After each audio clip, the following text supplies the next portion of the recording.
कि हम व्यसन छोड़ना चाहते हैं, छूटता नहीं है।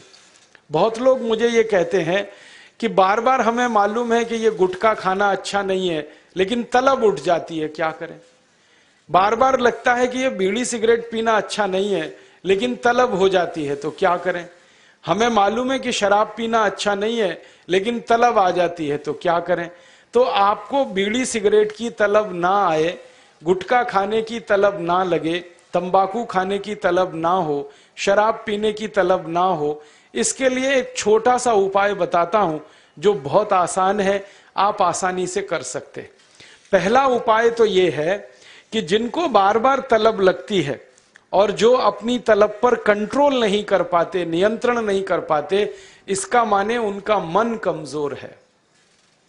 और परम पूजनीय स्वामी जी कहते हैं कि मन को मजबूत बनाओ। मन को मजबूत बनाने का सबसे आसान तरीका है, थोड़ी देर आराम से बैठ जाओ, जैसे मैं बैठा हूं, आलती पालती मार के, इसको हम सुखासन कहते हैं। आंखें बंद कर लो, दाहिनी नाक बंद कर दो और खाली बाईं नाक से सांस भरो और छोड़ो। खाली बाईं नाक से सांस भरो और छोड़ो, बाईं नाक से सांस भरो और छोड़ो। जिसको हम लोग चंद्र नाड़ी कहते हैं, उसको सक्रिय कर दो। जितनी ज्यादा सक्रियता आपके चंद्र नाड़ी की होती जाएगी, मन की शक्ति आपकी अपने आप बढ़ती चली जाएगी और आप इतने संकल्पवान हो जाएंगे जो आसानी से कोई भी बात ठान लेंगे तो उसको बहुत आसानी से कर डालेंगे। ये एक तरीका है, बहुत आसान है, ये भी प्राणायाम का ही तरीका है। दूसरा एक तरीका है कि आपके घर में एक आयुर्वेदिक औषधि है जिसको आप सब जानते हैं और पहचानते हैं। हम उसका बहुत इस्तेमाल करते हैं लोगों का व्यसन छुड़वाने में, और उस औषधि का नाम है अदरक। अदरक हम सबके घर में है। इस अदरक के टुकड़े कर लो छोटे छोटे, उसमें नींबू निचोड़ दो, थोड़ा सा काला नमक मिला लो और इसको धूप में सुखा लो, सूरज की धूप में इसको सुखा लो। सूखने के बाद जब इसका पूरा पानी खत्म हो जाए, ये अदरक के टुकड़े हमेशा अपनी जेब में डाल के रखो। जब भी दिल करे कि तंबाकू खानी है, गुटखा खाना है, बीड़ी सिगरेट पीनी है, तो आप एक अदरक का टुकड़ा निकालो, मुंह में डालो, उसका चूसने का काम शुरू कर दो। और ये अदरक ऐसी अद्भुत चीज है, इसको दांत से काटो मत, तो सवेरे से शाम तक ये मुंह में आपके सुरक्षित रहता है। इसको चूसते रहो, आपको गुटखा खाने की याद ही नहीं आएगी, आपको बीड़ी सिगरेट पीने की तलब ही नहीं आएगी और दारू की तलब भी छूट जाएगी। बहुत आसान है, कुछ भी मुश्किल नहीं है। फिर से बता देता हूं, अदरक ले लो, छोटे टुकड़े कर लो, नींबू निचोड़ लो, फिर उसमें काला नमक मिला लो, धूप में सुखा लो। सुखाने के बाद वो तैयार हो गया। तैयार होके इसको जेब में रखो, पुड़िया बना के रखो, डिब्बी में रखो, जैसे भी है जेब में रखो। जब दिल में तलब उठे, बीड़ी पीना, सिगरेट पीना, दारू पीना, गुटखा खाना, एक गुटखा माने एक टुकड़ा इस अदरक का निकाल के जीभ पे रखो, चूसना शुरू कर दो। जैसे ही वो रस आपके लार में घुलना शुरू हो जाएगा, आप देखना इसका चमत्कारिक असर होगा। आपको फिर गुटखा, बीड़ी, सिगरेट, तंबाकू, दारू याद ही नहीं रहेगी।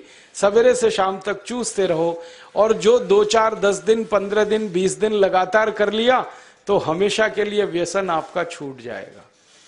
आप बोलेंगे ये अदरक में ऐसी क्या चीज है? ये अदरक में एक रासायनिक तत्व है जिसको हम रसायन शास्त्र की भाषा में, केमिस्ट्री में कहते हैं सल्फर। अदरक में सल्फर बहुत अधिक मात्रा में है। जब हम अदरक चूसते हैं तो वो सल्फर है जो अदरक का निकल के हमारी लार के साथ मिलके अंदर जाने लगता है। और ये सल्फर जब खून में घुलने लगता है तो ये सल्फर कुछ ऐसे शरीर में हार्मोन्स को, कुछ ऐसे अंदर अंतःस्रावी ग्रंथियों को सक्रिय कर देता है जो व्यसन नहीं करने के लिए आदमी को प्रेरित करती है। जो विज्ञान की रिसर्च है आज तक सारी दुनिया में, वो ये कहती है कि कोई भी आदमी व्यसन के अधीन जब जाता है तब जब सल्फर की मात्रा उसके शरीर में बहुत कम हो जाती है, तो उसको बार बार तलब लगती है, बीड़ी की, सिगरेट की, गुटखे की, तंबाकू की। तो सल्फर की मात्रा आप पूरी कर दो बाहर से, ये तलब खत्म हो जाती है। इसका मैंने हजारों लोगों पर परीक्षण किया है और बहुत अच्छे सुखद परिणाम है। बड़ी आसानी से बिना किसी खर्चे के शराब छूट जाती है, बीड़ी सिगरेट गुटखा आदि आदि सब छूट जाता है। तो आप इसका उपयोग कर लो। और इसका एक दूसरे उपयोग का तरीका बताता हूं। अदरक के रूप में सल्फर हमारे प्रकृति ने हमको भरपूर मात्रा में दिया है, बहुत सस्ता है। इसी सल्फर को होम्योपैथी की दवा के दुकान पे भी आप प्राप्त कर सकते हैं। आप कोई भी होम्योपैथी दवा की दुकान पे चले जाओ और उस दवा बेचने वाले विक्रेता से ये कहो कि मुझे सल्फर नाम की दवा दे दो, वो दे देगा आपको, एक छोटी सी शीशी में भर के दे देगा। और सल्फर नाम की दवा होम्योपैथी में पानी के रूप में आती है, प्रवाही रूप में आती है, जिसको हम लोग डाइल्यूशन कहते हैं अंग्रेजी में। तो ये पानी जैसी आएगी, दिखने में ऐसा ही लगेगा कि जैसे ये पानी है। वो दवा एक छोटी शीशी में ले लो। 5 मिलीलीटर दवा की शीशी 5 रुपए में आती है। और उस दवा का 1 बूंद जीभ पे डाल लो, सवेरे सवेरे खाली पेट, फिर अगले दिन और 1 बूंद डाल लो सवेरे सवेरे खाली पेट, और तीसरे दिन 1 बूंद डाल लो सवेरे सवेरे खाली पेट। बस 3 बार अगर आपने 1-1 बूंद डाल ली तो 50 से 60% लोगों की दारू बीड़ी सिगरेट तो 3 खुराक में ही छूट जाती। और जो ज्यादा पियक्कड़ हैं, हाँ ऐसे भी है ना जिनकी शाम बिना पिए गुजरती ही नहीं, उसके बिना तो उनका काम चलता ही नहीं, तो उनको ये निवेदन है कि ये सल्फर नाम की दवा को हर हफ्ते 1 बार ले लिया करें। आज ले लिया, 5-6 दिन बाद फिर ले लिया, फिर 5-7 दिन बाद ले लिया। हफ्ते में 1-1 बार लेते जाएं तो 1.5-2 महीने में बड़े बड़े पियक्कड़ों की दारू छूट जाती है।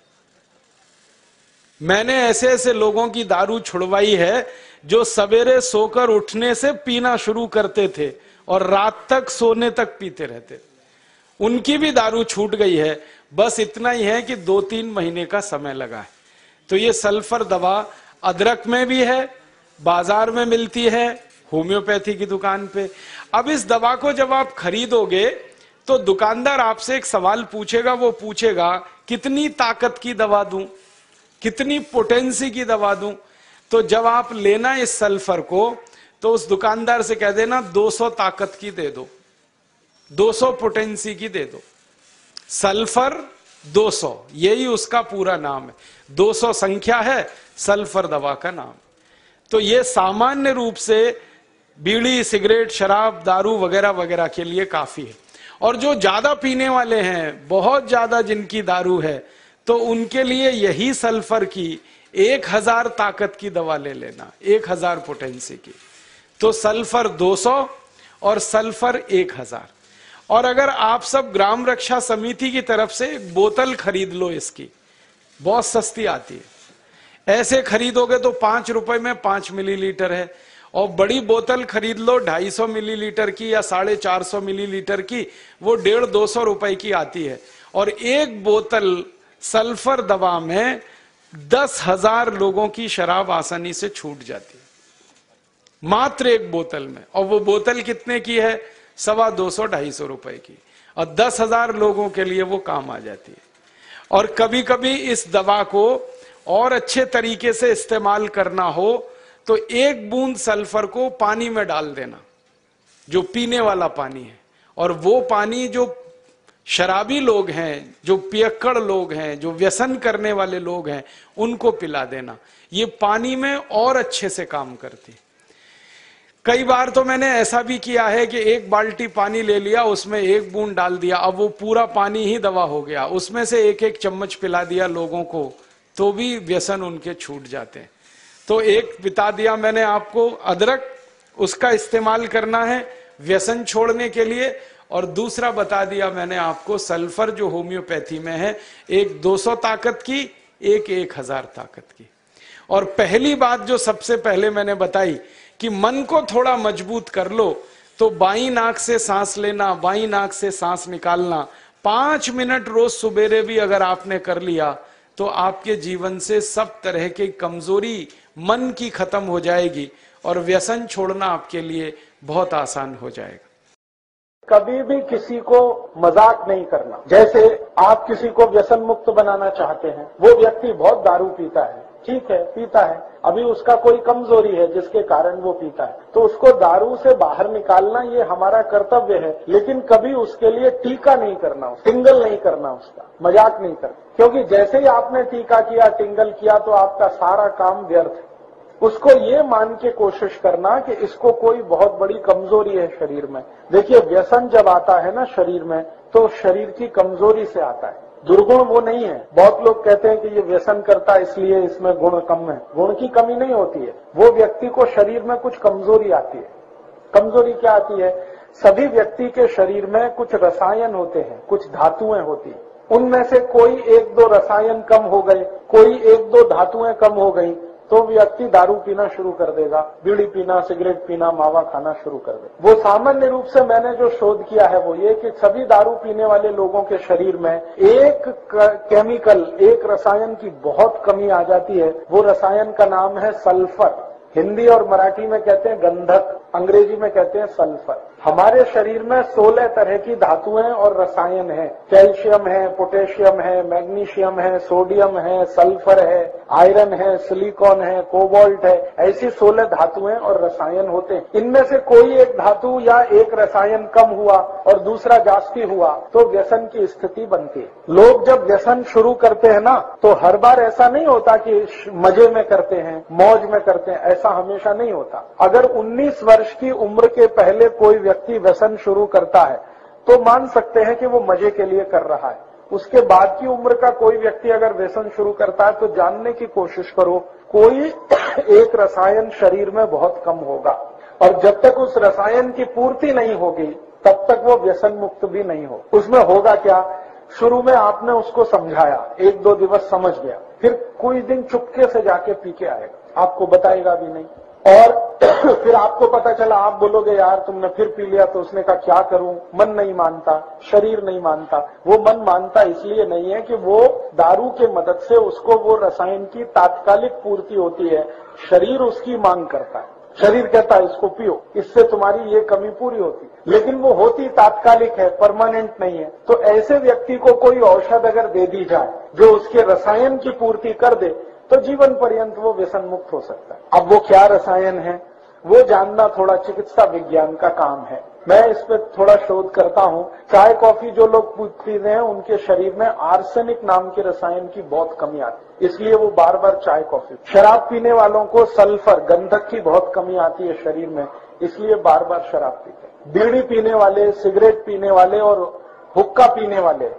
इनको शरीर में फास्फोरस की बहुत कमी आती है, इसलिए वो बहुत बार उसको पीते हैं। ऐसे 16 रसायन हैं, जिसकी भी कमी आएगी उसकी पूर्ति करने के लिए शरीर उसको प्रेरित करेगा, फिर जाकर वो पिएगा।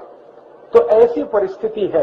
तो आप अगर इसको समझ सकते हैं तो ये ध्यान रखिए कि कोई व्यक्ति अगर व्यसन कर रहा है तो उसके शरीर की कोई बड़ी भारी कमजोरी है या उसके शरीर में कोई बहुत बड़ी कमी है जिसके चलते वो ऐसा कर रहा है।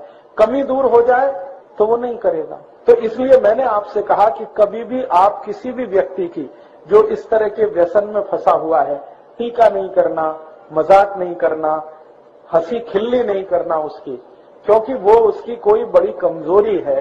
वो जानबूझ के कई बार ऐसा नहीं करता है, कोई बड़ी कमजोरी के तहत करता है। तो भारत में 23 लाख संत हैं, 23 लाख इस देश में संत हैं। 23 लाख से भी जास्ती हैं, 23,80,000 और कुछ 100 में भी होंगे। ये सरकार के आंकड़े हैं। इतने साधु संत हैं, महात्मा हैं, और 107 कोटि का भारत है। अगर ये कर लेते तो भारत में इतना भ्रष्टाचार, इतना अनाचार, इतनी व्यसन क्यों होती? तो साधु संत दूसरे को नहीं सुधारते, वो अपनी सेवा कराते। उनको अहंकार इस बात का है कि वो समाज को सुधारना कर रहे हैं, वो कोई समाज को सुधारना नहीं करते। ये बात मैंने बहुत बड़े बड़े संतों को कही है उनके मुंह पर कि आप तो अपनी सेवा करा रहे हैं, आपको अहंकार है कि आप समाज के लिए कर रहे हैं। समाज आपके लिए कर रहा है, आप समाज के लिए कुछ नहीं कर रहे। तो आप में से किसी को साधु होने का नहीं है, ध्यान रखना। इस संत भी होने का नहीं है, संत और साधु कहलाने की भी जरूरत नहीं है। हम सामाजिक कार्यकर्ता हैं और हमारा स्थान बहुत ऊंचा है, क्योंकि हम समाज में रहते हुए कोशिश कर रहे हैं समाज को मदद करने की।